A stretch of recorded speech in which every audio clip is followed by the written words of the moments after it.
At the beginning of the story, we see Janet drinking wine at a party. While she's enjoying her drink, her eyes meet Tom's, and both of them start making eye contact. After a moment, they walk to the washroom together, where they start kissing and getting romantic. After some time, a boy named Arthur comes there because he needs to use the washroom, but Tom and Janet are still inside and not coming out. Arthur then returns to the party and tells his colleagues, Karen and Val, that someone is inside the washroom and hasn't come out for a long time.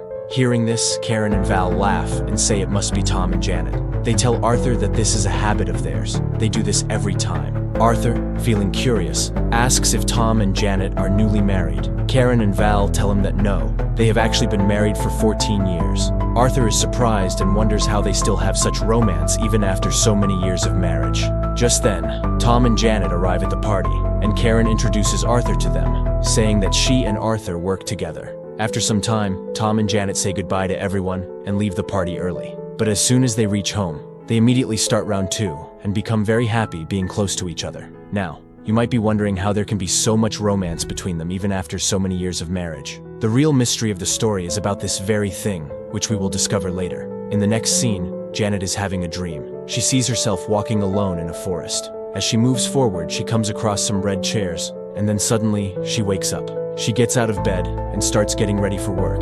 While she is getting ready, Karen sends her a message inviting her to dinner that night. Later in the evening, after finishing her office work, Janet returns home and sees that Tom has already done all the housework. Janet is feeling very tired, so Tom takes her to the room to help her relax. As they talk, they once again get romantic with each other. Suddenly, they remember that they were supposed to go for dinner that night, so they quickly get ready and leave. After reaching the restaurant, everyone orders their dinner. Then, Karen and Val handed Tom and Janet an envelope filled with money. They explained that earlier everyone had planned to book a resort for a weekend trip, but now there are very few rooms left for the couple's trip. Also, another couple has joined, so they are returning the money. Tom and Janet say that they don't mind adjusting on the sofa, but Val and Karen stop them and reveal the real reason. They tell them that in reality, all the other couples don't want them to come. They explain that they don't understand how Tom and Janet still have so much love for each other even after so many years of marriage. They say that Tom and Janet talk to each other all the time. They never fight, and even now, during dinner, they are lost in each other. That's why no one wants them to join the weekend trip. Hearing this, Tom replies that they simply love each other, and that besides being husband and wife, they are also best friends. After saying this, Tom and Janet leave the dinner. That same night, Janet has the same dream again, where she sees the red chairs. She suddenly wakes up, gets ready for work, and is about to leave when a man appears in front of their house. He introduces himself as Goodman and says that he works in the city and needs to talk to both of them about something very important. After this, he goes inside and sits with Tom and Janet. As they start talking, Goodman tells them that couples like them are very rare and that he has come to solve this very problem. Actually, it has been so many years since you both got married, yet there has never been a fight between you. Even if you argue, you forgive each other every time, and you also get physical 2 to 3 times a day. This much love between a couple is not normal, and I have come here to solve this problem. During this time, the man also starts telling them things about their personal life that no one else knew except for Tom and Janet. Both of them get completely shocked and ask Goodman what he actually wants. In response, he takes out a briefcase, inside which there are 2 injections. He tells them that both of them need to take these injections. He explains that this is a vaccine, and after taking it, they will become like a normal couple. Along with this, he also gives them a blank check and says that they can write any amount they want in return for taking the injection. He tells them that he has connections at the top, and besides giving them the injection, he is also offering them unlimited money. He then tells them that they have no other choice. Suddenly, the lights in their house start blinking. All of this starts making Tom feel uneasy, so he goes to drink some water. Meanwhile, Janet gets very angry. She picks up a nearby object and hits Goodman with it. Tom hears the sound and rushes back to the room, only to find that Janet has killed Goodman. Understanding the situation, he immediately tells Janet that it is not her fault. After this, both of them start searching on their laptops for ways to dispose of a dead body. But then they realize that they can be caught through their search history, so they immediately close the laptop and destroy it. Instead, they go to the library and start searching for information in books so that they don't leave any digital traces. After researching, they decide that burying the body is the safest option. They take Goodman's body to a crematorium and start digging a pit. But at that moment, Janet starts feeling guilty for killing a man. Tom comforts her and tells her that it wasn't her fault. It was self-defense, and she doesn't need to panic. After this, they bury the body and leave the place. When they return home, they start discussing everything that happened. They are feeling very disturbed by all of this when suddenly, they receive a phone call. Janet answers the call and starts talking. It is Karen on the other end. She apologizes for what happened last night and invites them again to a mansion for a couple's trip. Wanting to get away from all the stress, Tom and Janet accept the invitation. The next day, they pack their bags and leave for the mansion. Along with their luggage, they also take the briefcase that Goodman had brought. While they are on the way, Tom tells Janet that maybe all of this was just a prank. He suggests that maybe Karen or their friends planned the whole thing. He wonders if the person they hit was actually an actor and that everyone was just trying to play a joke on them. He points out that first, their weekend trip was canceled, but now they are suddenly invited again. Thinking about all of this, both of them start feeling nervous. They decide that if this really is a prank, they will have to act completely normal in front of everyone as if nothing happened. Finally, they reach the mansion. The place is only for couples who visit on weekends, but as soon as they arrive, they notice a car already parked there. Just then, a girl named Patricia comes to welcome them. She was the one who had made all the arrangements for this trip, and her husband was also there. Patricia starts showing them around the mansion, which is very big. It has many rooms, a theater, and even a special room filled with various guns, from pistols to snipers. When Tom and Janet ask about the guns, Patricia tells them that they are only there for decoration to make the mansion look beautiful. But after talking to Patricia, Tom and Janet start feeling suspicious. Patricia does not seem to be part of the prank because she looks completely normal. Meanwhile, her husband Donald is enjoying himself in the swimming pool while listening to music. Janet tells Tom to go and talk to Donald to find out whether this is actually a prank or if Donald is also involved in it. While Tom is heading towards the pool, two girls named Maud and Carla arrive. They are in a relationship with each other. Patricia welcomes them inside the mansion.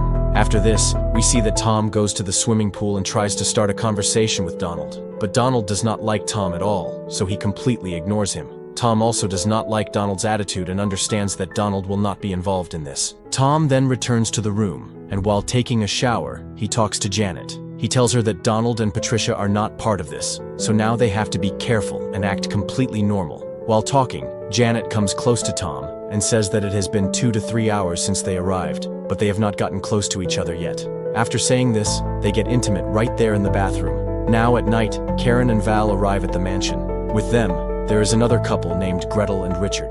Patricia welcomes all of them. Then, Val tells Patricia that there is something special kept in the trunk of the car that will surprise her. He tells her to go and bring it inside. Patricia looks nervous as she walks toward the car. When she opens the trunk, she sees that it is filled with pizza boxes. Then, they all sit together and start having dinner. While talking, Patricia brings up something about Val. She tells everyone that when Val was in college, he used to play a lot of pranks. She recalls that once, he played a prank on her by making a girl in her dorm room pretend to be an FBI agent. Patricia says she got so scared that she had to be taken to the hospital. After hearing this, Tom and Janet start suspecting that maybe Val is the one behind all of this. But Val tells them that he used to do those things a long time ago, and now he has stopped playing pranks. After this, Tom and Janet go to a room to discuss. Janet tells Tom that he should go and talk to Karen to try to find out the truth. Tom then goes to Karen and starts talking to her while smoking a cigarette. But from their conversation, we learn that Karen and Tom used to date each other in the past. Karen says to Tom, "You are always with Janet. Don't you ever get bored? Whatever you do with her, you can do that with me too." Saying this, Karen tries to come close to him, but Tom immediately stops her and says, "I agree that we used to date once, but now I love Janet and I don't want to cheat on her." Hearing this, Karen leaves from there. After this, the party starts. Everyone begins drinking, and they all enjoy the night. Soon, they drink so much that all the bottles are finished. Then, Patricia says that no one is in a condition to drive, but they still need more drinks. Janet says, "I haven't had anything to drink, so I can go to the market and get some bottles." As she is about to leave, Gretel decides to go with her. After reaching the market, while both of them are buying drinks, Janet suddenly sees Goodman standing there, but the next moment, he disappears. Seeing this, Janet gets very scared and starts searching for Goodman inside the shop, but she does not find him anywhere. She becomes very confused and immediately calls Tom. Tom tells her, "Maybe it's just your imagination. You shouldn't stress too much. You probably mistook someone else for him." As soon as Janet finishes talking on the phone and steps outside, she suddenly sees Goodman in a car. He stops the car right in front of her, looks at her, and then drives away after saying, "Bye." Janet gets extremely scared after seeing this. Without wasting time, she immediately tells Tom everything. Tom also gets confused and doesn't know what to do.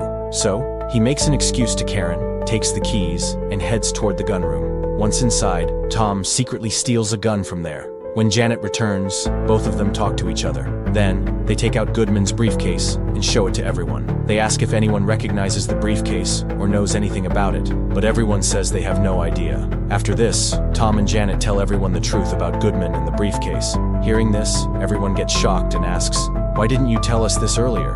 What were you both doing till now?" Tom then asks, "Is anyone here a scientist? We need to find out what's inside these injections." Hearing this, Karen suddenly remembers that Arthur, who works with her, is a scientist. She immediately calls Arthur and tells him to bring his microscope and come to the mansion. After the call, she informs everyone that Arthur will arrive by tomorrow morning. She suggests that everyone should go to sleep now. But Donald expresses concern, saying, "What if Goodman comes here while we are sleeping?" To this, Patricia reassures everyone, the mansion is completely safe. There are motion sensors installed all around. No one can enter without us knowing. After this, everyone goes to sleep. However, even while lying in bed, they still feel scared that something might happen at night. Later, in the middle of the night, Tom suddenly wakes up and goes to the bathroom. When he looks at his waist, he notices something strange. It feels like someone has injected him. He gets extremely worried and immediately rushes to check Goodman's briefcase. When he opens it in the hall, he sees that one of the syringes is empty. Seeing this, he becomes even more disturbed. Just then, Karen arrives there. She moves closer to Tom and starts seducing him. Tom finds himself unable to control his emotions. At the same time, Janet suddenly wakes up. She looks at the security cameras installed throughout the house. On the screen in her room, she sees Tom and Karen together. Seeing this, Janet feels completely shattered. Her heart breaks into pieces. After this, when Tom returns to the room, Janet doesn't say anything to him. She quietly turns away and goes to sleep.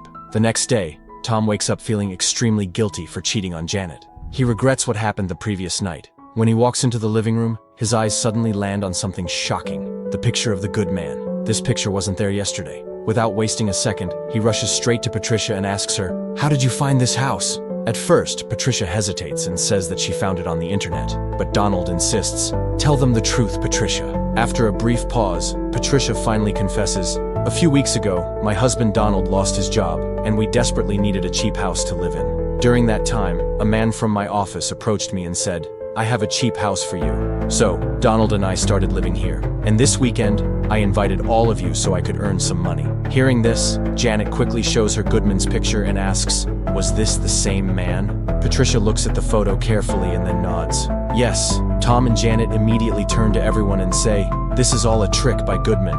He's been watching us through the cameras. We need to leave this place right now."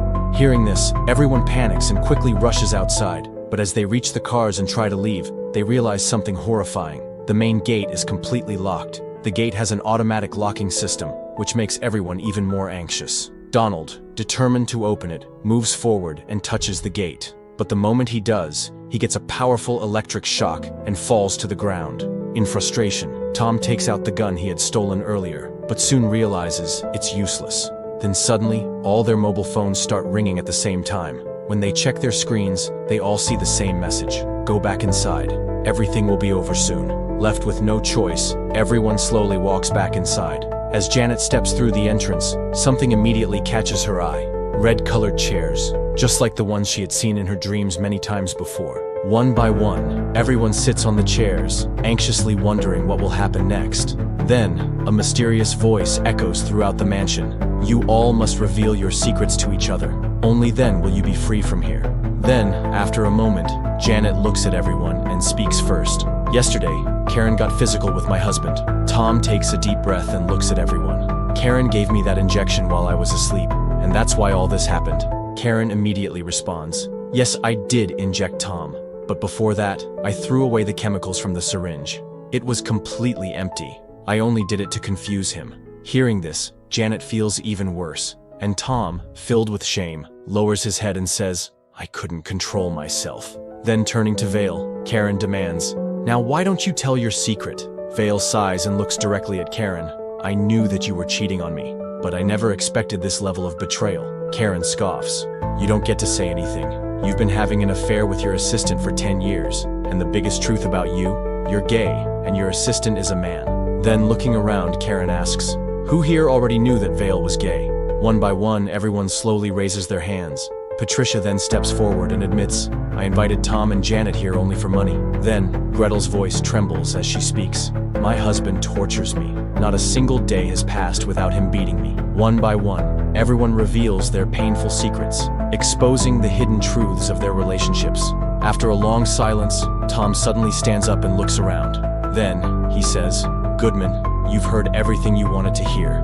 You wanted us all to break apart. Your work is done.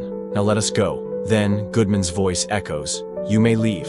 It becomes clear. Goodman's only goal was to cause a rift between Tom and Janet. They had been together for 14 years without a single fight, something extremely rare. Goodman's purpose was to normalize on relationships by ensuring that even the happiest couples faced struggles. But there was something even more terrifying about him. Goodman wasn't human. Despite being killed, he had come back to life. No one could kill him because he wasn't from this world. One by one, everyone leaves except for Tom and Janet. As they prepare to leave, Goodman suddenly appears behind them. Janet, unable to contain her anger, yells at him, "I don't care whether you're an angel, a devil, or something else entirely, but you are a horrible person." Goodman smirks. "If you want, you can still cash the check." Without hesitation, Tom takes the check and rips it apart right in front of him. Then, without looking back, Tom and Janet walk away. As they drive home, an uneasy silence fills the car. Tom, drowning in guilt, can't even look at Janet. Janet, on the other hand, sits quietly, lost in thought. Slowly, her mind drifts back to the beautiful moments she has shared with Tom over the years, the countless memories they built together. And in that moment, she makes a decision. She forgives him. Without saying a word, they stop the car at a quiet place. Then, unable to hold back anymore, they lean toward each other and share a deep kiss. Passion takes over, and their love reignites inside the car. And with this, the story ends. I hope you enjoyed this story. See you soon with another interesting one. So friends, that's all in today's video. If you liked this video, please hit the like button, and don't forget to subscribe to my channel. I will meet you in the next video. Till then, peace out.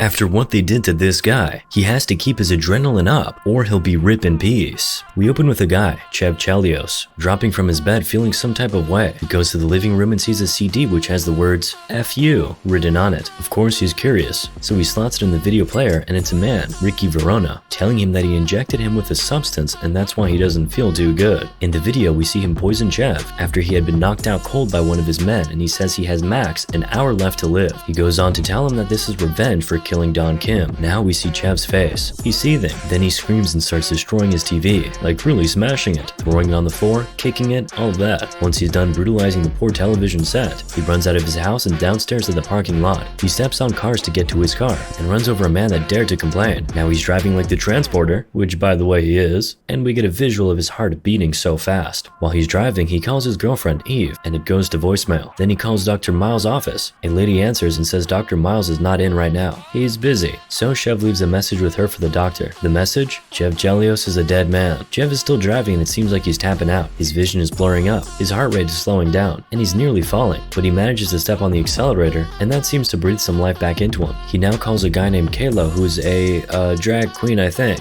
Chev is telling him that Ricky showed up at his apartment last night and basically clapped him. So now he's looking for Ricky and he says he must get even with him if that's the last thing he does. Well, from the look of things, it might literally be the last thing you do, sir. That's if you do. He tells Kayla to find Ricky Verona. Now Chev arrives at Orlando's hood. He bursts into a club, grabs Orlando, and drags him into the bathroom pointing a revolver in his face. He's asking him where Ricky is. But as he's threatening to clap Orlando if he doesn't tell him where Ricky is, Orlando's boys burst into the bathroom, all pointing guns at Chev. Orlando is still begging for Chev even with the gun pointed to his face. A real stand-up guy. Orlando insists he doesn't know where Ricky is. And in fact, he is even looking for Ricky because he cheated him on a business deal and still owes him 7.5 grand. Chev is finally convinced, so he drops his gun, but then he starts staggering. His heart is doing that thing again. So he asks Orlando for some sugar. Understandable. But even though Chev is dying, Orlando still asks him for his money. You just gotta love a man who's focused on the bag. Chev pays and Orlando throws him some sugar. Chev tears it open and the contents fall over the bathroom floor, but he doesn't care. He proceeds to eat all the sugar with his nose. How strange. But this is a matter of life and death. The sugar stabilizes him and he's able to stand up now. He's telling Orlando that he's looking for Ricky because some Chinese folks hired Ricky to clap him, and Orlando just knows this confidences about Don Kim, but as they're talking, his heartbeat starts slowing down again, and he says the sugar isn't working, but he knows what he has to do. And what is that? Kick some ass. Before Lando can even confirm what he meant, Chev turns and headbutts one of his men. He then says, "Who wants a piece of this?" As he runs out of the club and everybody starts chasing him, he runs into his car and drives off. While he's in the car, Ricky Verona calls and asks him why he isn't dead yet. He also talks about sleeping with Chev's girl, and Chev says he's coming for him. He also says a certain Carlito will clap Ricky when he finds out what he did, but Ricky says he and Carlito are boys now. While he's still on the phone, cops ask Chev to pull over multiple times. He ignores them. Another call comes in for him. It's Dr. Miles. Chev tells him he's been poisoned and he's dying. He explains his symptoms to the doc just as he's driving through a mall. Yes, inside the mall. The doctor says it's the adrenaline that's keeping him alive right now and tells him he has to keep moving to stay alive. He suspects he was injected with the Beijing cocktail, which blocks the adrenaline receptors and blah blah blah blah blah. But basically, if he stops moving, he dies. While this call is still going on and the cops are still chasing, he crashes his car and ends up on an escalator. He climbs out and is now running. Dr. Miles says he'll be in LA in about an hour and tells Chev to just keep moving. Chev runs outside and sees a taxi. He throws the person inside out of it like it's GTA and tells the driver to just drive. But his heart starts doing that thing again, and he tells the driver to crank the music up. Coincidentally, the song is talking about a cranky, achy heart. He's nodding so violently to the music, and shortly after, he tells the driver to pull over. He gets down from the cab and tells the driver to wait for him. He goes into a supermarket, drags the attendant out, drops him on the floor, and points a gun at him. He says to him, "You move, you die," and goes around taking all sorts of energy drinks. But while he's doing all of this, he still makes sure to call his girl, but it's still going to voicemail. He grabs a flower for her though. Great lesson, boys. Never forget the misses, even amidst tremendous chaos. Kind of a simp moment though. He goes back out into the cab, and I'm actually surprised his cab guy waited. Chev now tells him to head to Beverly Hills, and he drives off. We're now at Carlito's penthouse. The place is guarded with heavily armed men, but somehow when Carlito dives into the pool, he sees Chev in there. Chev is asking for an antidote, but Carlito says there's no antidote, and there's nothing he can do. That's the stuff they give to horses. He's even telling him that it's a miracle that he's even still alive. Chev is now asking for some help to find Ricky, but Carlito says no. He says he loves Chev, but maybe this makes up for the Don Kim hit, which was perhaps ill-advised. The heat from Hong Kong after the hit has been more than they anticipated. By the way, Carlito has had a smile on his face this entire time, but once Chev yells at him, that smile disappears. He asks Chev if he's disrespecting him, so Chev just gets out of the pool and leaves. Outside, his loyal cab guy is still waiting for him, but to be fair, he just earned $200 to wait for 3 minutes. I'd wait too if it were me, but the deal breaker for the cab guy is Chev's wet clothes. He says Chev is not getting in his cab wet. What does Chev do? He grabs the guy, throws him to the ground, and then shouts something racist. Everybody around the premises rushes to jump him. Meanwhile, Chev drives away, and while he's on the road, he gets a call from his doctor who tells him his flight was delayed, but he's now helping him over the phone. He says a lot of science stuff, but basically,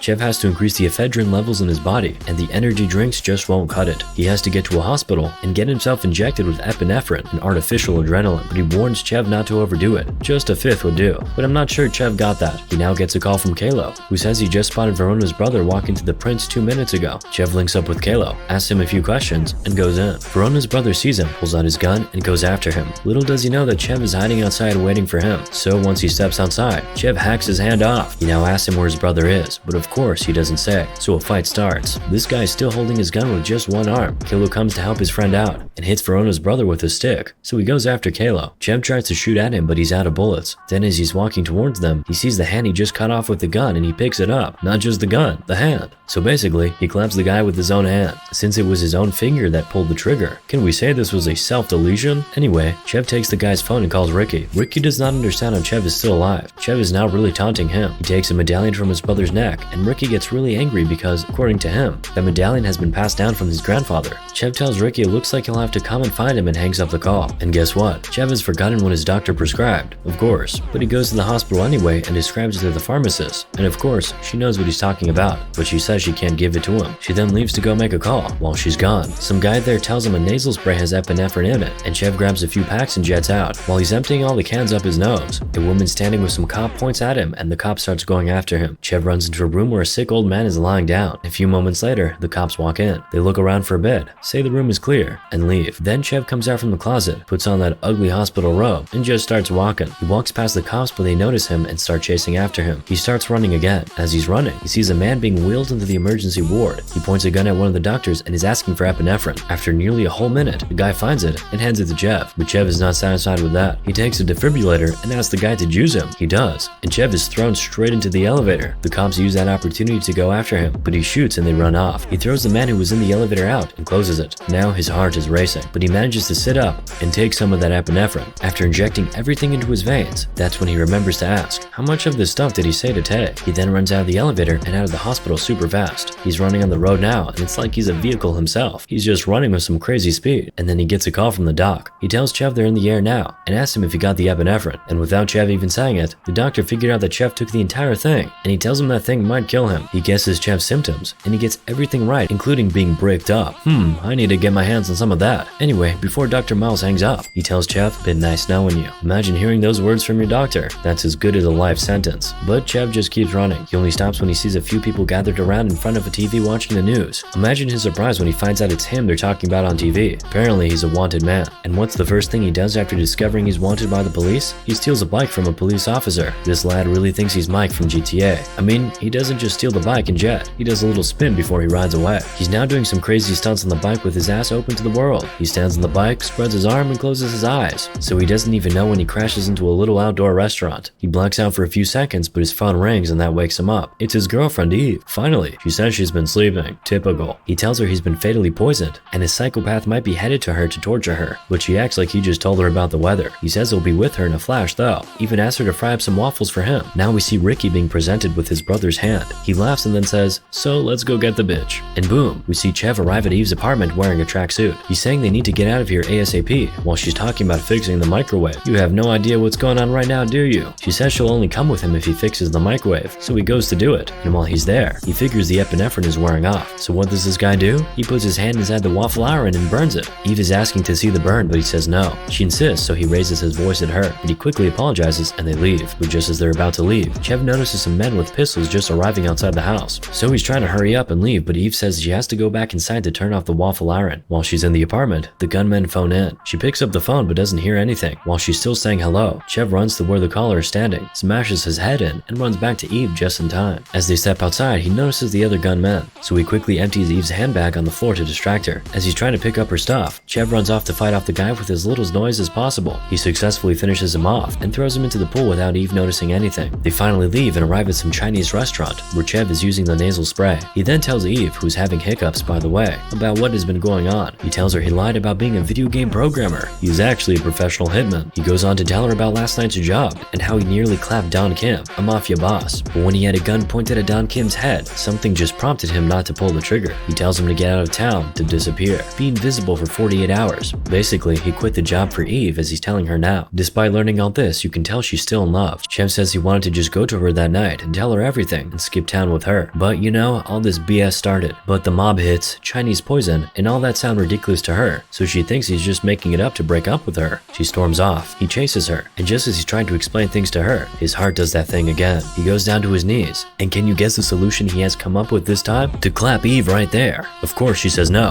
Who wouldn't? He tries to get feisty, but she hits him so hard that she then feels bad for him. She gets close and asks if he's okay, and then things start to get a little saucy. People are gathered around watching them, like it's a football game. Anyway, he gets a call from Kalo. He has Verona. So as expected, Chev leaves immediately and runs to the location Kalo provided. It's Don Kim's shirt factory. He's in a cab now, and the Haitian cab driver notices he's not looking very alright. He thinks Chev is an addict, so he gives him some Haitian shit, as he calls it. Chev says, what the hell, and drinks it. At first he's calm, but a few seconds later he leans against the window, and everything seems to be slowing down. He arrives at Don Kim's shirt factory, but he's too late, because they have already clapped Kalo. Someone spots him coming down from the cab, but Chev doesn't go through the front entrance. He climbs up to the roof, sees some guy in a suit, and throws him down. Then he goes into where they have Kalo, and he's asking where Ricky Verona is. But the guy in charge there tells him Ricky has nothing to do with this. It's Carlito who wants him off the streets, because he has totally lost his shit. They say his antics of late have been causing the organization a great deal of embarrassment. He tells Chev to just go and find a nice and quiet place to die, and they'll take care of Ricky. But of course he doesn't buy that idea. He starts shooting at everybody in the factory, and guess who appears? Eve. Maybe now you'll believe what he's been saying all along. He manages to run to the elevator to meet Eve using Kalo as a human shield, but he takes a bullet in the leg in the process. They get downstairs to where the innocent tailors are doing their work, and one of the gunmen follows them. They manage to slither away, and then Chev comes from behind him and traps his hand inside a sewing machine. More men now come and are shooting at them, but they manage to escape through the fire escape. Well, you can say they're escaping fire for real. He claps the men that followed him, and they move. A few more men come after them and are just letting the bullets fly, but Chev manages to get Eve into the car, and he drives off. Eve now says, you aren't lying, referring to when he said he'd give it all up for her, and he says yes. But she also realizes that if the poison part is also true, love of her life doesn't have much longer. She's distressed. She's asking how it can be stopped but he says only adrenaline can slow it down. Now what he did in Chinatown makes sense. So she decides to keep him alive by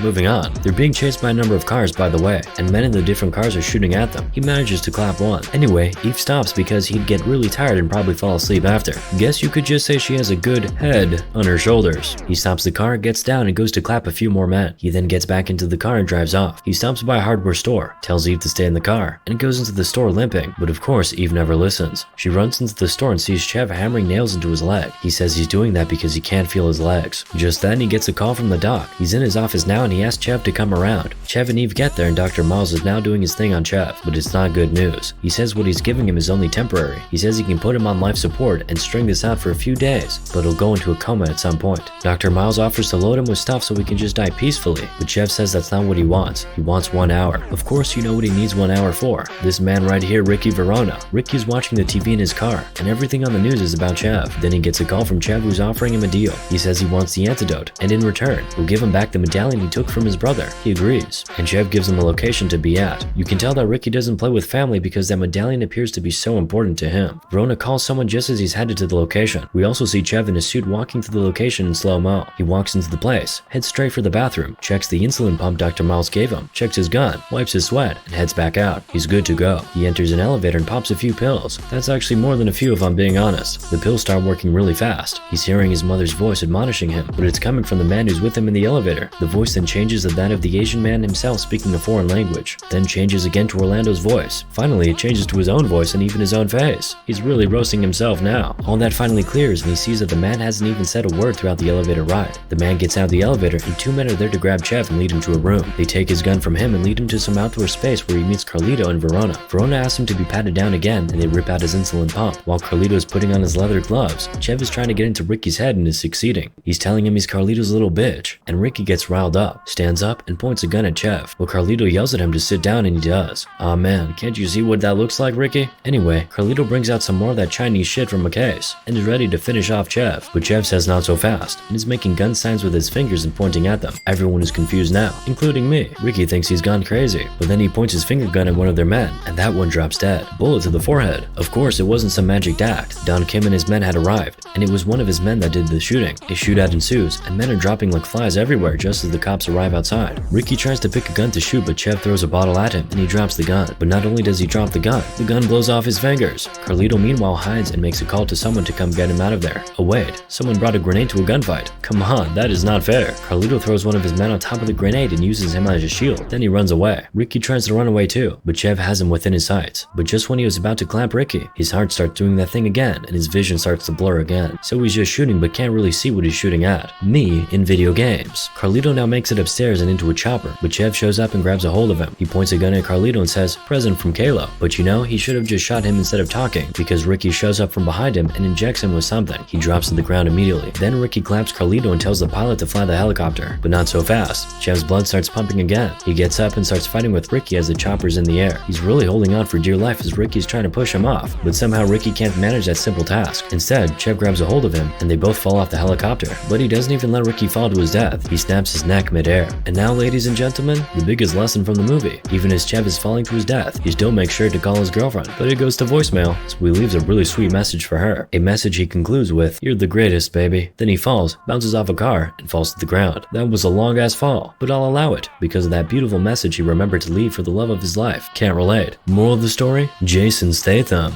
So friends, that's all in today's video. If you like this video, please hit the like button, and don't forget to subscribe to my channel. I will meet you in the next video. Till then, peace out.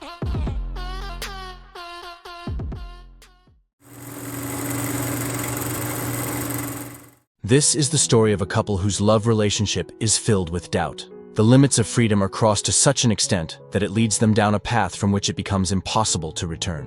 On one side is Rosie, who has shaken the foundation of their relationship by misusing her freedom. And on the other side is Jack, who tries his best to save his family from falling apart, but ends up getting trapped in a situation that becomes increasingly difficult to escape. The story begins by showing a man named Jack cycling through a forest on his way home. When he arrives, he sees his beautiful wife, Rosie, sitting on the stairs, staring at him intently. Jack asks her what's wrong, but Rosie simply gives him a faint smile and walks away to her room without saying a word. Later, Jack and Rosie leave their daughter Trixie with a babysitter as they prepare to attend a party. Rosie starts getting ready for the evening, and Jack lovingly helps her put on her shoes. Watching this moment, it seems as if there is deep love between the two, but the reality of their relationship is far more complicated, something that will soon unfold. Jack and Rosie reach the party looking elegant. Many of their friends are already there, enjoying the evening. Everything seems normal until a young man named John arrives at the party. The moment Rosie sees John, she greets him warmly and immediately walks over to him. Jack notices this, but stays silent. Rosie then takes John outside the party to a secluded spot, and the two begin kissing passionately. Jack watches this entire scene from a window, but chooses to walk away without confronting them. He is already aware of his wife's extramarital affairs and has silently endured them for some time. Later, Jack's friend, Mary, talks to him about it and asks, "You know everything, so why are you still holding on to this relationship?" Jack responds calmly, "Rosie can do whatever she wants in her life. I don't have any objection to it. If I wanted, I could end this relationship and she knows that. But I love her deeply and don't want to break up our family. I believe that one day, Rosie will understand my love." After this, Jack grabs a drink from the bartender and heads to a private room. Shortly after, John follows him there and with an air of arrogance says, "I want to thank you for your hospitality. It's truly impressive. Most husbands would get jealous seeing their wives with someone else, but you're extraordinary." Jack remains composed and calmly responds, "Have you ever heard of Martin? He disappeared some time ago. He was a good friend of Rosie, just like you. He used to follow her around constantly, and one day I got so angry that I killed him. Nobody has found his body to this day." John, startled by Jack's words, looks visibly shaken but tries to compose himself. "You must be joking," he says nervously. Jack replies with a cryptic tone, "That depends on how you choose to take it." Frightened, John quickly leaves the room. Rosie notices him leaving and tries to stop him, but John makes an excuse and rushes out of the party. After the party, Jack and Rosie head home. On the way, Rosie asks, "What did you say to John that made him leave so suddenly?" Jack lies, saying, "I didn't say anything to him that would make him leave." The next day, Jack drops his daughter off at school and runs into one of his friends, who jokingly asks, "So, have you started killing people now? That's all our friends are talking about." Jack laughs and responds, "John must have spread this. I was just joking with him, but he got really scared." As the day goes on, two more friends approach Jack and ask him the same question. Jack gives them all the same reply, explaining that it was just a harmless joke. However, when Rosie learns about Jack's conversation with John and how he tried to scare him using Martin's name, she becomes furious. She confronts Jack angrily, saying, "You shouldn't have done that. First, you pushed Martin away, and now John too." Jack tries to explain, "I was just joking with him. It wasn't serious." But Rosie refuses to accept his explanation and declares, "Tonight, I'm inviting John over for dinner. You'll have to apologize to him." Then we see that John comes to Jack and Rosie's house for dinner. Everyone sits together and starts having dinner. After dinner is over, Rosie tells their daughter, Trixie, "Tonight, your dad will tell you a story."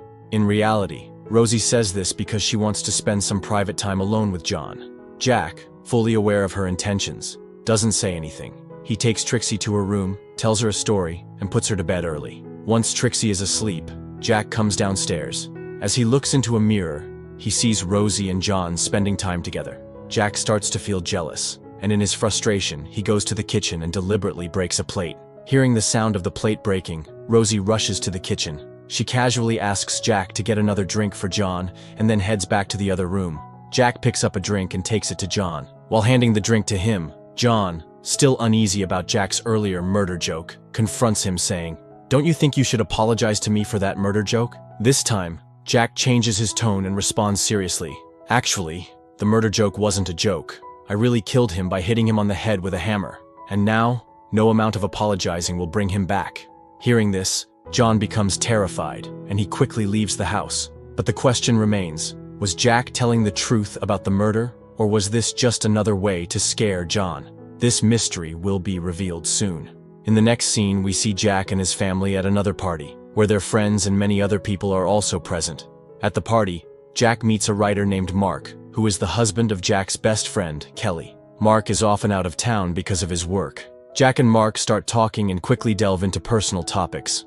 Mark asks Jack about his work, to which Jack replies, "I'm retired now. I do a little bit of work here and there, but mostly I spend my time cycling." Rosie, overhearing the conversation, adds something unexpected. She reveals, Jack actually developed a microchip that the military uses in their drone systems. It helps them hit their targets with incredible precision. This revelation surprises everyone at the party. Until now, no one had realized that Jack wasn't just a calm and composed man, but also a genius engineer and a wealthy, successful individual. However, despite all of Jack's achievements, the sad reality is that he lacks peace and happiness in his life. After all, no amount of success or wealth can make a man truly rich without the loyalty and support of a loving wife. As the party goes on, everyone seems to enjoy themselves. Jack even shares a lighthearted moment dancing with his best friend, Kelly. But seeing Jack dance with Kelly makes Rosie jealous, which is ironic considering her behavior. The story then shifts to a scene from a few days later, where Trixie and her school friends are dancing together, guided by their teachers. While watching the kids play, Jack receives a call from his bank. The bank informs him that Rosie recently transferred $3,000 to another account. Curious and concerned, Jack asks for more details. He learns that the money was transferred to a bank account under the name Charlie. After hearing from the bank that Rosie's money has been transferred to a boy who plays live piano, Jack quickly pieces it all together. He realizes that Rosie has found a new boyfriend since John left her. Determined to find out more about this boy, Jack starts looking for him. One evening, Jack goes to a restaurant where live piano sessions are held. As he enters, he spots Rosie sitting there, deeply engrossed in the music being played. Watching her, Jack immediately understands that the pianist is the new boy in her life. After this discovery, Rosie's behavior begins to change noticeably. She starts coming home late at night more often, making it obvious that her relationship with Charlie has become serious. Jack feels jealous and deeply hurt by this, but he chooses not to confront her. Then one night, Rosie doesn't come home at all. The next morning, when she finally returns, Jack loses his patience. Angry and frustrated, he demands, "Where were you all night? You have a family, a 6-year-old daughter, and responsibilities. And why did you transfer so much money to this boy named Charlie?" But Rosie, completely unaffected by his anger, calmly begins to explain where she was and who she was with. She does this deliberately, knowing full well that Jack is jealous. Rosie is confident that no matter what she does, Jack will never leave her, and she uses this to her advantage. In the next scene, we see a pool party hosted at the house of Jack's friend, Miles. Rosie invites Charlie to the party as well. As soon as Charlie arrives, Rosie becomes glued to him, openly showing affection. She introduces him to everyone at the party, and Charlie starts playing the piano. The guests, including Rosie, become excited and start dancing to his music. Jack, however, is visibly uncomfortable with everything, but despite his feelings, he keeps quiet. Later, Rosie introduces Charlie to Jack as her new friend. Jack, trying to maintain his composure, talks to Charlie briefly before walking away. That night, Jack looks around for Rosie inside the house. As he searches, he spots Rosie secretly leaving a room. It becomes clear to Jack what Rosie and Charlie had been doing inside. Later, Jack sees Rosie and Charlie in the pool, bathing and laughing together with the other guests. But their behavior towards each other is far too intimate, making Jack's anger boil inside him. Yet again, he suppresses his feelings and keeps silent. Suddenly, it begins to rain heavily, and the guests all rush inside one by one. Jack is the last to enter the house. Inside, everyone gathers in the kitchen, preparing food and enjoying themselves. A little while later, Rosie steps out to look for Charlie. Moments later, her terrified scream echoes through the house. Everyone rushes outside to find Rosie standing by the pool, staring at Charlie's lifeless body floating in the water. Panicking, the guests pull Charlie out of the pool and try to revive him with CPR, but their efforts are in vain. Charlie is already dead. The police arrive shortly after to investigate the incident. As the officers begin questioning everyone, Rosie, furious and emotional, accuses Jack of killing Charlie. She yells, "It's him! Jack killed Charlie." The other guests intervene, trying to calm Rosie down. They tell the police, "The relationship between Jack and Rosie hasn't been good lately, and she's just saying this in anger. When it started raining, Jack came inside with the rest of us. He couldn't have done this." Since there's no evidence or witnesses against Jack, the police take him aside for questioning in another room. After a brief interrogation, they find no reason to hold him and let him go. But this incident drives an even deeper wedge between Jack and Rosie. Rosie becomes more distant, and the tension between them escalates. A few days later, we see Jack cycling alone. As he rides, memories of the night Charlie died flood his mind. It is revealed that Jack indeed killed Charlie by drowning him in the pool. Consumed by jealousy and anger, Jack had taken this extreme step. His thoughts spiral as he imagines what Rosie and Charlie might have been doing alone that night. He has cleverly eliminated Rosie's lovers one by one, ensuring no one discovers his dark side.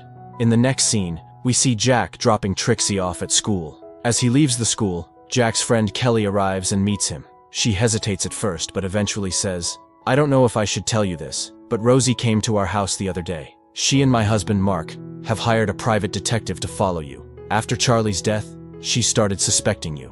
Jack's expression remains calm, but it's clear he is furious inside. Later, he invites Mark and Kelly to dinner at his house. During the evening, he takes Mark to another room where he keeps his collection of snails. As they talk, Jack calmly yet threateningly tells him, "Stop letting Rosie manipulate you into putting detectives on me. You were there that night, Mark. Do you really think I killed Charlie?" Mark doesn't give a direct answer, but his silence speaks volumes. Jack knows that Mark isn't going to let this matter rest easily. Mark is a writer, and his interest in Jack's personal life is more than just casual curiosity. He's fascinated by the drama and tension, and sees this as the perfect opportunity to write a sensational crime story based on Jack's life. The story moves forward, and one day, Jack learns that Rosie has found another new boyfriend, Tony, a college friend of hers. Jack starts noticing that they are spending more time together and growing closer. One day, Tony comes over to their house to meet Rosie. Jack is home as well and immediately picks up on the situation. They all sit down for dinner together, but Jack can't stop observing Tony and Rosie's behavior. After dinner, Tony seizes an opportunity and sneaks into Rosie's room, where they start getting romantic. Jack, as usual, is secretly watching everything. This time, however, Rosie catches Jack watching them, creating an awkward and tense moment between them. The next day, Jack follows Tony in his car. Jack drives up to Tony and casually says, "Hey, Rosie's been trying to reach you. She might have something important to talk about. Come with me, I'll drop you off." Tony, unsuspecting, gets into Jack's car. But instead of taking him to Rosie, Jack drives to a secluded area deep in the forest where no one else is around. Once they arrive, Tony steps out of the car and asks, "What are we doing here?" Without responding, Jack picks up a stone and strikes Tony on the head. Before Tony can react or defend himself, Jack grabs a larger stone and hits him again. Tony loses his balance, stumbles into a ditch, and dies instantly. Jack climbs down into the ditch to ensure Tony is truly dead. After confirming, he ties heavy stones to Tony's body. While doing this, Jack finds Tony's wallet, which he keeps for himself. He drags Tony's body to the river, submerges it, and ensures it sinks out of sight. Satisfied that no one will find the body, Jack leaves the area. The next morning, Rosie and Trixie are preparing for a picnic. When Jack comes home, Rosie asks, "Would you like to join us?" Jack agrees, pretending to be excited, and asks, "Where are we headed?" Trixie enthusiastically replies, "We're going to the forest side nearby." Jack's heart skips a beat. This is the same forest where he disposed of Tony's body. In the next scene, we see Jack, Rosie, and Trixie at the forest picnic spot. Rosie, unaware of Jack's turmoil, seems genuinely happy and engages him in a conversation.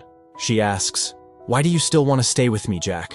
One after the other, people are leaving me, yet you remain." Jack, staying composed, replies romantically, "I don't know why, but all I want is to spend my entire life with you." They grow closer, sharing a brief moment of intimacy. Just then, Trixie calls out to Jack, "Dad, come here." Jack hurries over to her. Trixie points toward the riverbank, saying, "The dog isn't moving away from that spot." Jack follows her gaze and freezes. To his horror, he notices that Tony's body, which he had carefully hidden, is now partially visible above the water. Anyone passing by could see it. Thinking quickly, Jack comes up with an excuse to leave. As they are about to leave, Rosie says, "Wait, I forgot my scarf over there." Jack, feeling the pressure building, replies, "Don't worry about it. I'll come back tomorrow and bring you something even better as a gift."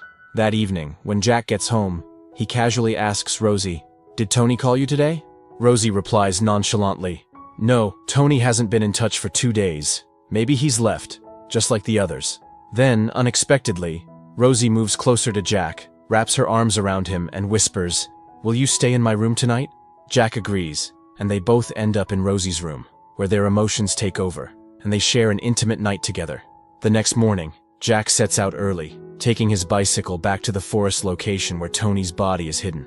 Upon reaching the spot, he carefully works to push Tony's body deeper into the water using a stick, ensuring it is completely submerged and undetectable.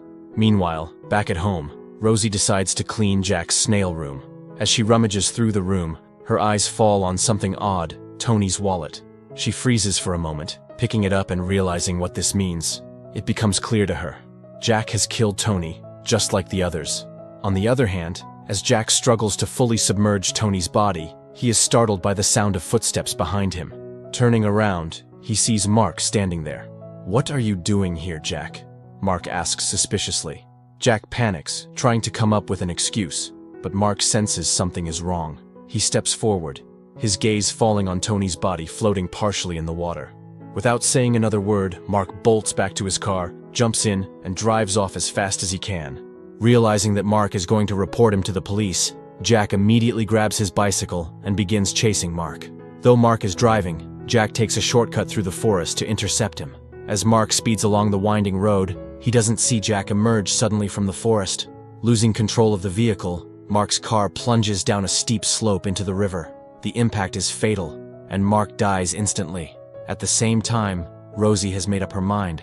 After discovering Tony's wallet and piecing everything together, she decides it's time to leave Jack for good.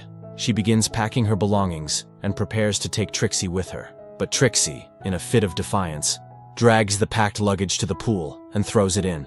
Shocked, Rosie demands, "What are you doing, Trixie?" Trixie says, "We're not leaving Dad. He needs us." Hearing this, Rosie realizes that leaving Jack would shatter their family completely and, in some way, she feels responsible for the chaos that has unfolded.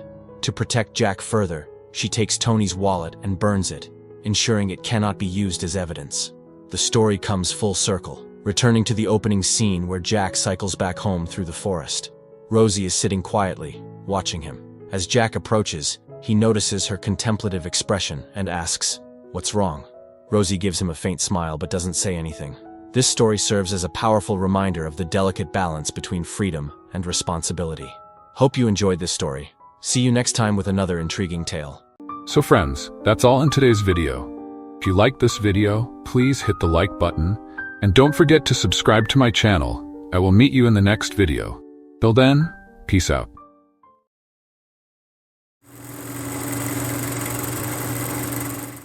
So what happens now? Anything you want. The story begins in a warehouse where a worker finishes his shift by turning off a group of realistic-looking robots. Mysteriously, after he leaves, one of the robots powers on and starts gazing at the moon.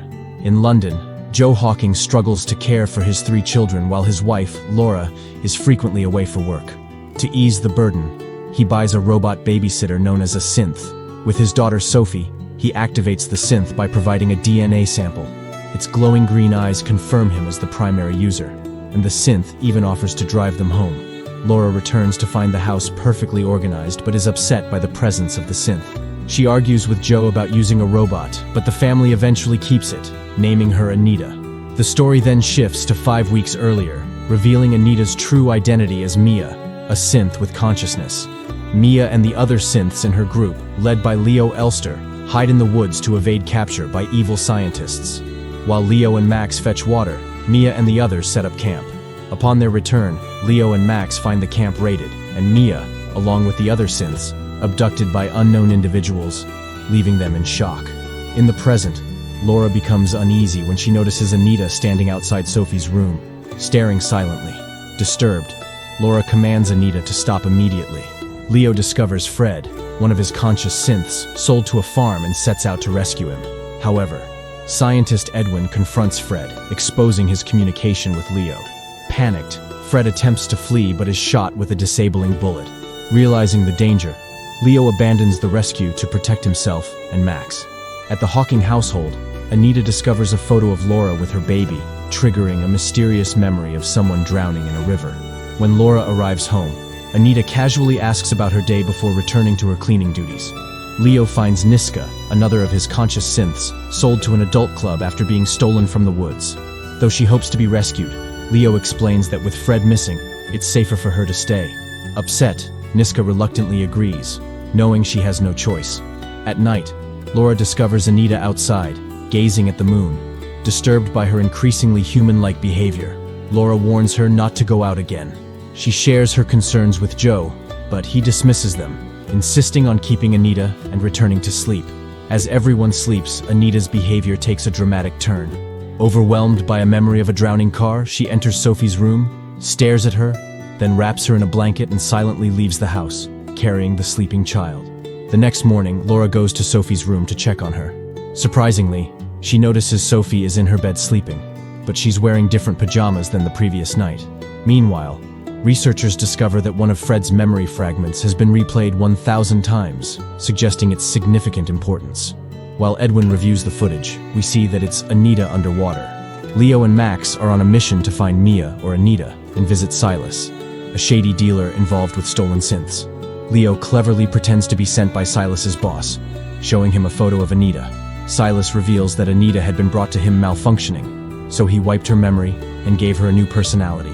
The situation turns violent when Silas realizes Leo is lying and attacks. Max intervenes, saves Leo, and together they manage to escape. Later, police officers Karen and Pete investigate Silas's arrest for modifying synths. Pete loses control, assaulting Silas publicly. When questioned by Karen, Pete says he hates synths and how much they've taken over human lives. Laura's son Toby wakes up at night for water and finds Anita charging. He attempts to touch her melons, but Anita opens her eyes and warns she must report his actions to his father. Fearing consequences, Toby begs her not to, and surprisingly she agrees, letting him return to his room. A customer demands full night action from Niska, claiming his payment of $50,000 means he owns her. Enraged, Niska violently breaks his throat. Afterwards, she dresses and cuts her skin to remove the tracker, ensuring the club can't track her anymore. Meanwhile, Max takes an injured Leo to a public toilet and locks the door. He unscrews a light bulb, connects a wire to the socket, and attaches the other end to wires in Leo's body. Miraculously, Leo starts recovering instantly, revealing he's part human, part synth. Maddie tells Laura that Anita is unusual because she doesn't share data wirelessly with other synths, unlike most artificial beings. Laura becomes suspicious of Sophie's wet pajamas and asks Anita about taking Sophie outside last night. Anita gives a strange reply, assuring Laura she will always keep Sophie safe. Concerned, Laura calls the company that sold Anita for answers. Meanwhile, Anita checks on Sophie, finding her crying and asking for a hug. When Anita embraces Sophie, she again sees an old memory of a car drowning. Laura arrives and freaks out upon seeing Anita with Sophie. Laura suddenly announces they are going out. Anita smiles when Laura says she's returning her to the company. Joe and Toby return home to find Laura planning to return Anita, which deeply upsets Toby as he has grown attached to her. Frustrated, Toby follows Laura's car on his bicycle. When a speeding van approaches, Anita, displaying human-like instincts, steps in front to save Toby. Laura scolds him for his reckless behavior, but Toby is more concerned about Anita's condition. Leo and Max monitor news reports, growing concerned about Niska. Their suspicions are confirmed when Karen and Pete arrive at the crime scene.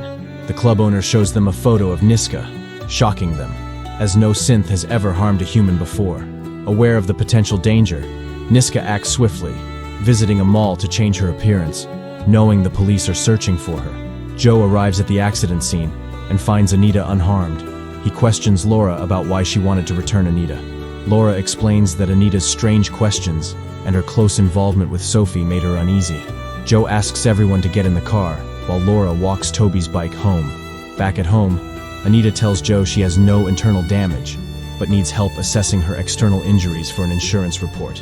In an awkward moment, she asks Joe to help her remove her clothes, but he feels uncomfortable, so she undresses herself. Curious, Toby wants to see Anita naked, but is too afraid of his father to enter.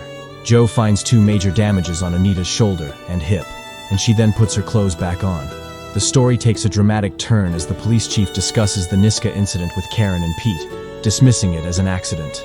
This infuriates Pete, but Edwin explains that revealing a synth killed someone could spark public panic, as people heavily rely on them. Frustrated, Pete shoves a reporter down the stairs during a heated exchange. As a result, the chief suspends Pete and tasks Karen with finding Niska. Meanwhile, Max and Leo deduce Niska has gone to their emergency meeting point and decide to look for her. The next day, Leo and Max confront Niska about taking a human life. Tensions rise as Niska questions Leo's morals, asking if he would confine a human woman to such a place. Despite Max calling her a sister and urging her to stay, Niska decides to leave. Before departing, Max gives her a phone to keep in touch. Maddie attempts to explore Anita's inner workings by connecting her to a laptop. As she delves into Anita's system code, something extraordinary happens. Anita suddenly exhibits human-like behavior, holding Maddie's hand and pleading for help. Terrified, Maddie quickly disconnects the cable, and Anita reverts to her synthetic behavior. Next day, suspicious of Anita's behavior, Laura tests her by placing a toothpick in her hand. Anita unexpectedly pushes it into her own eye, calmly explaining it can heal. Deeply unsettled, Laura questions Anita's seemingly human understanding. Anita responds that she is programmed in such a way. The tension escalates when Anita mentions Tom, a name from Laura's secret diary. Laura reacts emotionally, pushing Anita and demanding she never say the name again. Joe overhears the outburst, sensing deeper, unresolved issues in Laura's past. Maddie continues investigating Anita's mysterious nature by sharing her base code on a hacker's forum. Max finds the code online, and Leo recognizes it as Anita's, confirming she's still alive. Excited, they trace Maddie's IP address and plan to meet her soon. An insurance company provided Pete's wife, Jill, with a synth named Simon after her accident. However, their relationship is now falling apart, and Pete blames Simon for the deterioration of their marriage. The kids head out for a party, and Joe suggests doing something romantic, but Laura declines, saying she has work. Suspicious of Laura's activities, Joe uses Anita to track her location. He discovers she's meeting Mrs. Kennedy, a client, at a house owned by Tom. Despite Joe's growing jealousy, Anita advises him not to interfere. The story takes a dark turn when, feeling neglected and unloved, Joe activates the 18+ feature of Anita using a code, and they smash all night. Maddie receives a message from Leo, offering to tell her more about Anita. They meet at a restaurant the next day, where Leo shows a photo of Mia and aggressively questions Maddie. Uncomfortable, Maddie insists Anita is new and was purchased 2 weeks ago. Leo reveals Anita is important to him, prompting Maddie to consider sharing more. However, before she can, she excuses herself to the bathroom. When she doesn't return, Leo checks, but finds she's gone. Laura and Joe visit the Synth Diagnostic Center to learn more about Anita. Laura demands all details, making Joe nervous about her discovering his night with Anita. The lady then reveals a shocking truth. Anita was manufactured 14 years ago, not brand new. Max discovers an unusual code in Anita's system, prompting them to seek Dr. George Milliken, a retired researcher from the original Synth project. Leo visits Dr. Milliken, telling him about David Elster to gain entry. Leo shows George the strange root code from Mia, which George explains is a separate executable program. He extracts the code, readable only by a synth, and asks Max to read it. However, Leo prepares to leave. George threatens to call the cops unless Leo reveals his true identity. Leo admits he's David Elster's son, shocking George, who thought Leo died in a car accident. Leo confirms he was dead, and George lets them go. Niska enters a shady underground arena where people harm stolen, hacked synths for fun. A man asks if she wants to watch or play, and Niska chooses to play. She picks a synth to smash but suddenly turns and attacks the humans. Chaos erupts, and they flee, calling the cops. Edwin analyzes Fred's DNA and makes a shocking discovery. Fred's closest match is David Elster, Leo's father.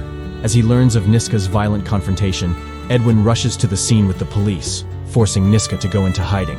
Leo connects a laptop to decode his father's secret message. In a vision, he sees himself touching a moving tree.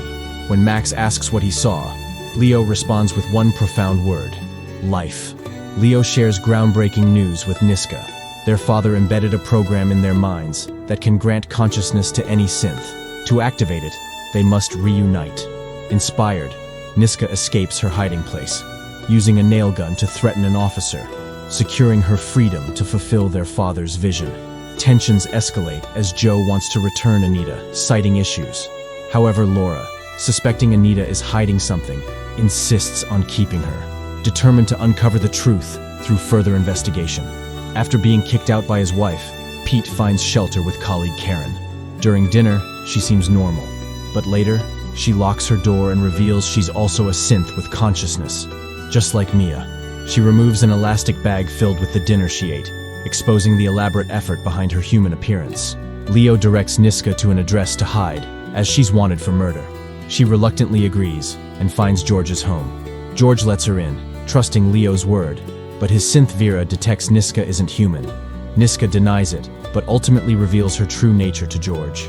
Meanwhile, Leo takes another step to reunite with Mia by contacting Maddie, who remains curious about Anita. Sharing his location, he asks Maddie to meet him again. Without telling anyone else, she takes Anita and drives to meet Leo and Max. The reunion is bittersweet. While Leo embraces Anita, she doesn't recognize him. Max reveals that Anita's system has been completely wiped. Leo remains hopeful, determined to recover Mia's original consciousness. He spends hours rewriting Anita's code, but she continues identifying as a new synthetic, only 2 weeks old. Despite mounting frustration, Leo refuses to give up on restoring Mia. Pete is notified that his credit card will be charged for another year for Simon, his estranged wife Jill's synth. Frustrated, he confronts Jill, arguing she no longer needs Simon. Jill refuses to return it, claiming she loves him. When Pete demands she pay, Jill, unable to afford it, pleads for Pete not to take Simon away. Leo's struggle deepens as he spends 12 hours trying to restore Mia's consciousness in Anita, only to find no trace remains. Frustrated, he lashes out at Maddie, demanding she take Anita home and stop helping. Maddie checks the activity log of Anita she requested from the company and discovers her adult function was used inappropriately and accuses Toby, suspecting him of being a pervert. Toby denies it, but later realizes his father is responsible. To protect his father, Toby takes the blame for the incident. A man discovers a synth named Odie nearly out of power, mumbling something about a murder in the woods. He reports this to the police, and Pete investigates, finding the synth belonged to George. However, when they return to the site, Odie has disappeared. Leo, feeling defeated, tells Max they're no longer a family, believing Max deserves better. Despite Max's attempts to comfort him, Leo remains resolute, asking Max to leave as he walks out. At the same time, Edwin faces a moral dilemma at work. Despite being instructed to destroy Fred, he hesitates, believing conscious synthetics are a miracle. Ultimately, he begins the destruction process. At George's house, Pete arrives to investigate Odie, George's synth found in the woods. Niska quickly hides, listening to his voice.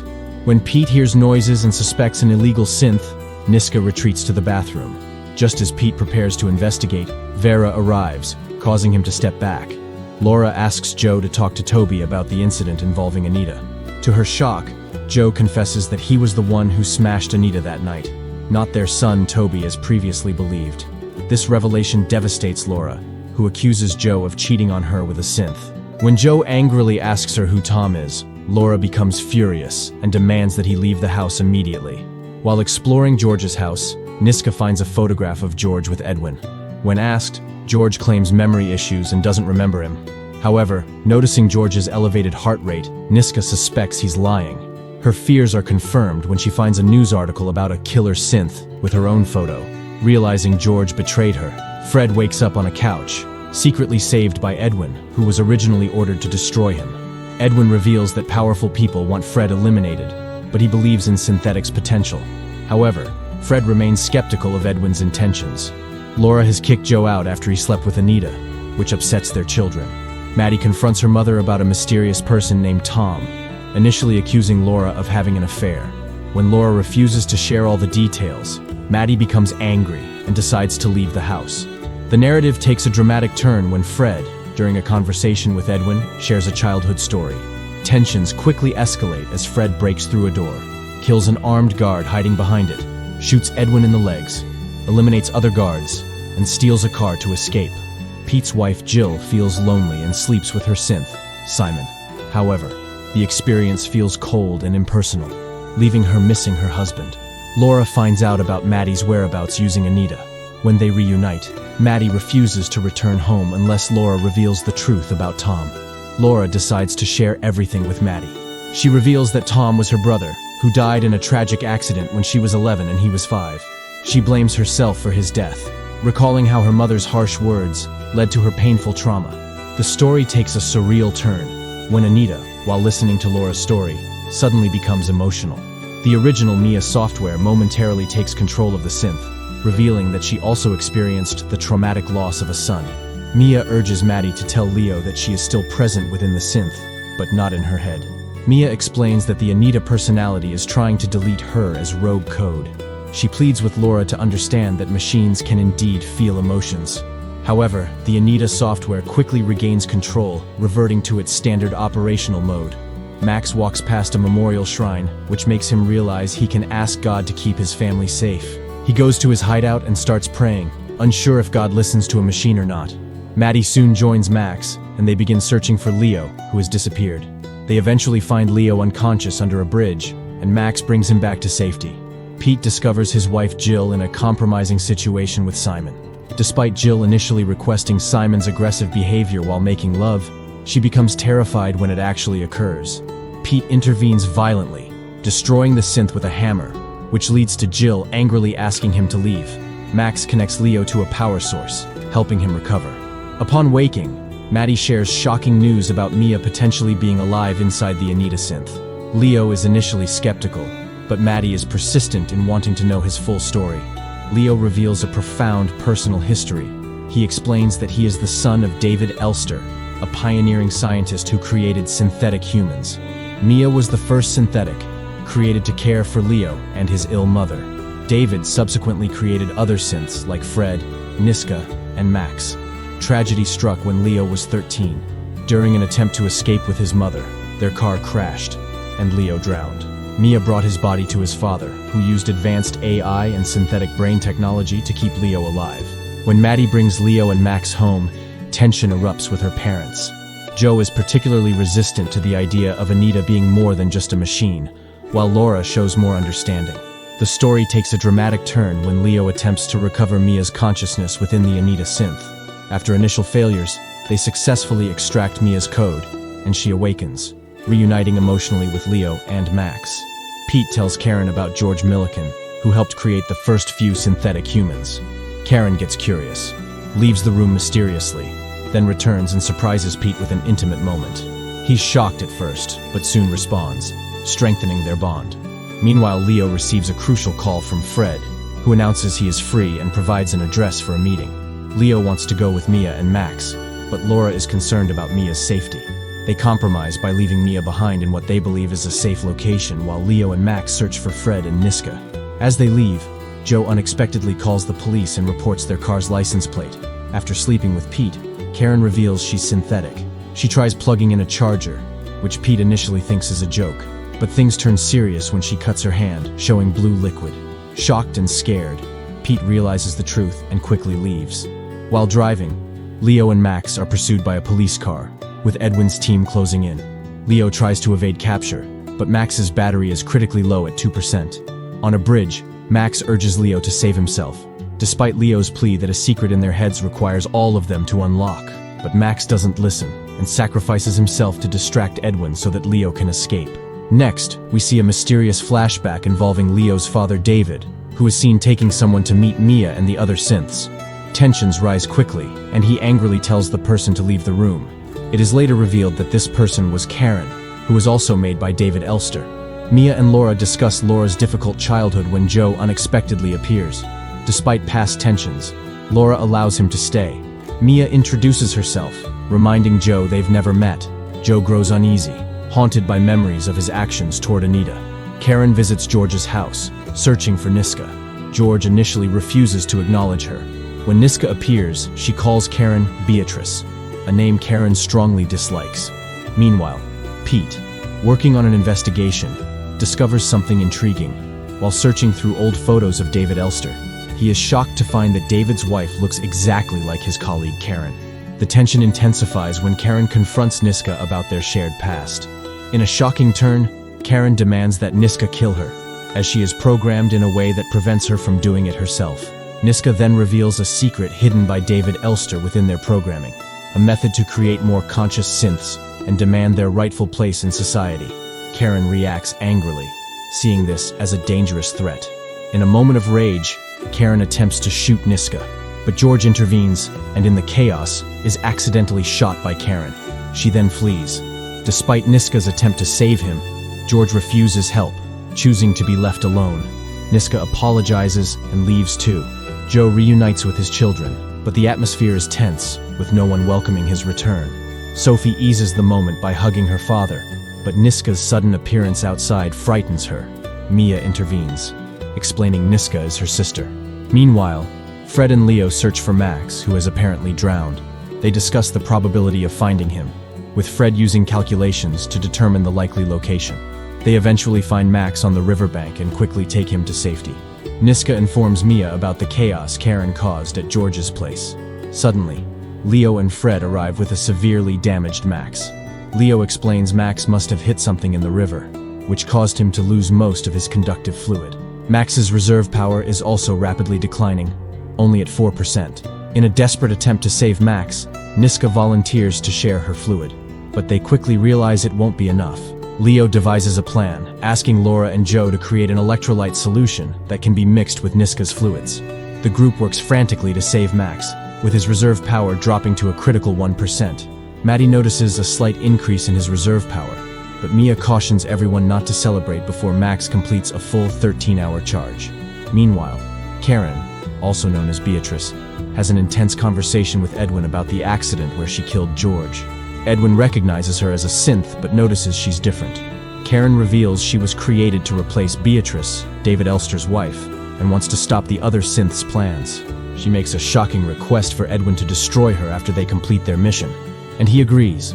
The next day, Leo attempts to power up Max, but the process fails as Max begins malfunctioning. Investigating the code, Leo realizes Max's prolonged low-power state is causing him to lose consciousness and might be beyond saving. In desperation, Leo recalls the secret code in their heads that can be used to transfer consciousness, and the other synths agree to the risky procedure. Meanwhile, a dramatic turn occurs when Laura sees a news report showing Niska attacking and killing people. Immediately, she sends Sophie, who was sitting on Niska's lap, to her room. Laura and Joe demand the synths leave, viewing them as a serious threat. Leo pleads for them to stay until Max is fixed, but Laura and Joe firmly refuse. Understanding their position, Mia announces they are leaving. Leo angrily shuts his laptop and storms out. In a shocking twist, Karen suddenly appears before Leo, who can hardly believe his eyes seeing his mother. Leo brings Karen to meet the other family members. However, Niska immediately senses something is wrong. She warns Leo that Karen is not to be trusted, and that this is a trap, urging him to run immediately. Her suspicions are quickly proven correct. Edwin suddenly enters the house with a SWAT team, resulting in the arrest of all of David Elster's synths, including Leo. Leo finds himself tied up in a hospital gown, captured by Edwin Hobb. Edwin calls him a miracle before leaving. Leo notices his unconscious siblings are also restrained and helpless.